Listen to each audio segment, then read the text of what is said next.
Over the past 6 months or so, a huge amount of attention has been paid to government snooping and the bulk collection and storage of vast amounts of raw data, all in the name of national security. What most of you don't know or are just beginning to realize is that a much greater and more immediate threat to your privacy is coming from thousands of companies you've never heard of in the name of commerce. They're called data brokers, and they're collecting, analyzing, and packaging some of our most sensitive personal information and selling it as a commodity to each other, to advertisers, even the government, often without our direct knowledge. Much of this is the kind of harmless consumer marketing that's been going on for decades. What's changed is the volume and nature of the data being mined from the internet and our mobile devices, and the growth of a multi-billion-dollar industry that operates in the shadows with virtually no oversight.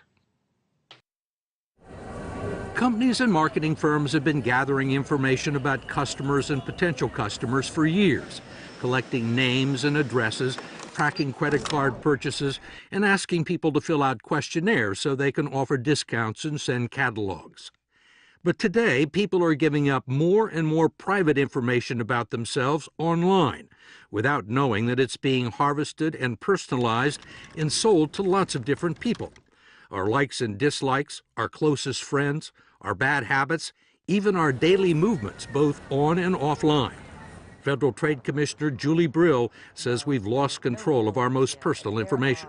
Are people putting this together and making dossiers? Absolutely. With names attached to it, with personal identification? The dossiers are about individuals. That's the whole point of these dossiers. It is information that is individually identified to an individual or linked to an individual. Do you think most people know this information is being collected? I think most people have no idea that it's being collected and sold and that it's personally identifiable about them and that the information is in basically a profile of them. No one even knows how many companies there are trafficking our data, but it's certainly in the thousands and would include research firms, all sorts of internet companies, advertisers, retailers, and trade associations. The largest data broker is Acxiom, a marketing giant that brags it has on average 1,500 pieces of information on more than 200 million Americans. It's much harder for Americans to get information on Acxiom. The company declined our request for an interview and is fairly vague on the methods it uses to collect information and who its customers are. It's not about what we know we're sharing, it's about what we don't know is being collected and sold about us. And Tim Sparapani says it's a lot. He's been following the data broker industry for years, first as a privacy lawyer for the American Civil Liberties Union, then as Facebook's first director of public policy. He's currently advising tech companies and app makers. Sparapani thinks people would be stunned to learn the kind of information that's being gathered about them and that could end up in their profiles. Religion, ethnicity, political affiliations, usernames, income, and family medical history. That's just for openers.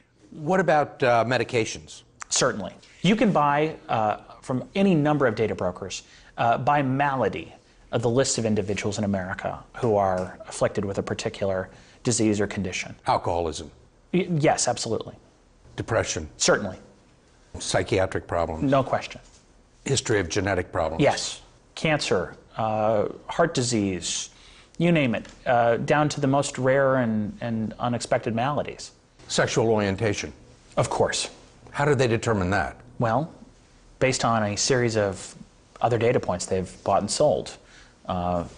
What clubs you may be frequenting, what bars and restaurants you're making purchases at, what other products you may be buying online. And all of this can end up in a file somewhere that's being sold maybe to a prospective employer. Yeah, not only can it, it is, Steve. With all this information and your name attached to it. Yes, exactly.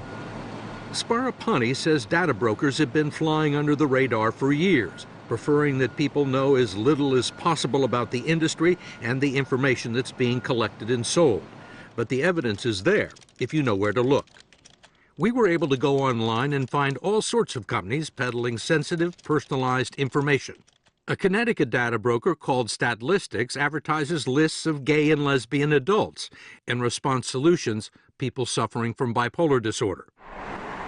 Paramount Lists operates out of this building in Erie, Pennsylvania, and offers lists of people with alcohol, sexual, and gambling addictions, and people desperate to get out of debt. A Chicago company, Exact Data, is brokering the names of people who have had a sexually transmitted disease, as well as lists of people who have purchased adult material and sex toys. No one has ever looked into these lists. In fact, most of this has been completely opaque until just recently. The depths of this industry, the really darkest corners, have yet to be exposed to any light whatsoever. Every piece of data about us now seems to be worth something to somebody, and lots more people are giving up information about people they do business with, from state departments of motor vehicles to pizza parlors. Most retailers are finding out that they have a secondary source of income, which is that the data about their customers is probably just about as valuable, maybe even more so, than the actual product or service that they're selling to the individual. So there's a whole new revenue stream that many companies have found. That data becomes much more valuable when it's married to the personal information that's being volunteered on the internet. Take 5 Solutions, a data broker in Boca Raton, Florida, runs 17 websites like GoodParentingToday.com and T5HealthyLiving.com, where people can share stories about their families and health. What web visitors don't realize is that Take 5's real business is collecting and selling the information. There's all sorts of people coming on now. That's right. And there is also an invisible side to the internet that most people have never seen. When you're online visiting websites, you may think you're alone, but you're not, as digital privacy expert Ashkan Sultani showed us using a software program called Disconnect, which was created by a former Google engineer. What's this stuff? So when you visit the New York Times homepage, there's a number of companies on the page that are essentially tracking your visits. When we clicked on NewYorkTimes.com, the software revealed the presence of more than a dozen third parties that the website had allowed in to observe our movements. These are all companies that either place ads or measure people's behaviors on that site. So as you're going through the web and doing your searching, you've got a whole crowd following you. That's right. There were ad networks and marketing and analytics companies measuring traffic and page views and cataloging our interests. And some of this information you think is going to go to data brokers? Definitely. Wow, look at that. We found the same thing going on at the 60 Minutes website. They are everywhere. So they're really inside your computer. They're inside your browser usually, or your mobile device, yes. They're called. And you haven't necessarily invited them in. You have not invited them in, and most computers or browsers allow them in by default. Do companies collect your web browsing history? Yes, absolutely. Yeah, this is the primary piece of data collected online. As you click through the web and view car sites or read about the news, companies, these third parties, will collect your click stream as you click from site to site to site to see what you may be reading, what you may be interested in, what types of things you might buy. And almost all of it is for sale, especially any personal information that you might volunteer. The more companies know about us, they say, the more efficient they can make the advertising. You're looking at one of the commercial pillars of the internet. Sultani took us to an online dating site called OkCupid, which asks visitors for all sorts of personal information. Are you vegetarian or vegan? Do you drink? What's your relationship with marijuana? And what people don't realize, that here you're seeing all the third parties that are present on this site, right? So we're seeing. So all these people are getting the information? They're getting some of this information. The website doesn't require users to give their real name, but the IP address and the computer ID number are recorded, and it's not difficult for data brokers to match that information with other online identifiers. There are firms that specialize in doing it. So you can combine this data with other data that's available and figure out who someone is. That's right. By name, by email. That's right. The only way you would have known that is by going to the legal section of OkCupid's website, presuming you could find it. Then you'd have to scroll through 3 pages of terms and conditions before finding the privacy policy, which says you should appreciate that all information submitted on the website might potentially be publicly accessible.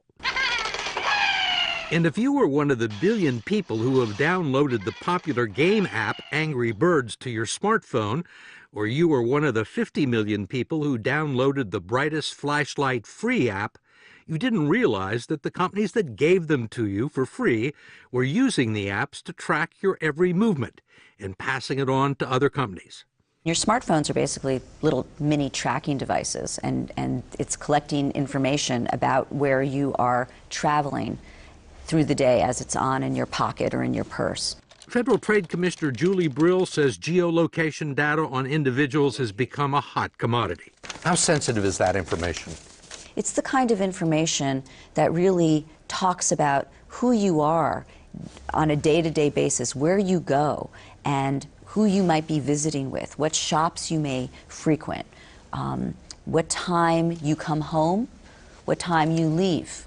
And that's not all. The iPhone app for Path Social, which was designed to help young people share photos and memories with friends, was caught sneaking into users' digital address books and filching their contact information. This app was going into people's phones and collecting that information without their knowledge. Right. It was downloading their contact list off of their phone. Right. You say information from the address book. What does that include? It could include, and did in this case, include things like Facebook usernames, Twitter usernames, birth dates. So it can be fairly detailed and personal information that is contained within a contact list or address book. The FTC, which is one of the few agencies with any jurisdiction over data brokers, fined the company $800,000 for deceptive trade practices. Commissioner Brill is pushing for more oversight and transparency. She says people should be able to see the information the companies have on them, be able to challenge it if it's wrong, and opt out of the system altogether if they don't want personal data collected. Consumers don't know who the data brokers are. They don't know the names of these companies. They have no way to know, what website am I supposed to go to? Who do I call? What letter do I write? The Senate Commerce Committee and its chairman, Jay Rockefeller, have proposed legislation that would do just that. The committee has been investigating the industry for more than a year, and Senator Rockefeller says he's being stonewalled by three of its biggest players, Acxiom, Epsilon, and Experian. I'm putting these three companies on notice today that I am not satisfied with their responses, and I'm considering further steps. Senator Rockefeller called companies like Epsilon the dark underside of American life. Yeah, that's an interesting phrase, one that I would take offense at. Brian Kennedy is chairman and CEO of Epsilon, which claims to have the world's largest cooperative database, including more than 8 billion consumer transactions combined with an extensive network of online sources. He doesn't like the term data broker and says Epsilon is a marketing firm that uses data. Can I go on your website and see everything you have about me? You can go on our website today, and we offer a method by which we can show you the kind of information that we have about you. The kind of information. Right. Not all the information. What we've done is we've collected the data into categories, into the basic information that is meaningful and understandable to a consumer. Kennedy says Epsilon has provided the Senate Commerce Committee with binders full of information. He calls the hearings political theater. He sees no need for more oversight or regulation of one of the fastest growing sectors of the economy. If there are abuses out there, we don't believe those happen within our company, and we would be the first to raise our hand and say, if there are specific uses of data that are problematic, then the government should focus on those particular uses of data, not attempt to regulate the entire industry in a way that could cripple our economy. You're saying that any kind of regulation on this could cripple the economy? I am. And this should be left to industry groups to self-enforce? We think that self-regulation has been very effective. What we're hearing today is a lot of discussion in Washington. We're not hearing a lot of discussion, frankly, from consumers. It's one of the odd things. So consumers are rushing to the internet to provide more information about themselves than we would have ever imagined. That surprised you? It does surprise me. I don't do it myself. I'm a consumer like you are. So you think it's imprudent? I think that consumers ought to understand that the internet is an advertising medium. This is also the position of the Direct Marketing Association, which is one of the most powerful lobbying groups in Washington. Its members include Google and Facebook, the two companies that probably know more about us than anyone else. They weren't mentioned in our story because they don't sell the information they gather about us. They keep it all to themselves.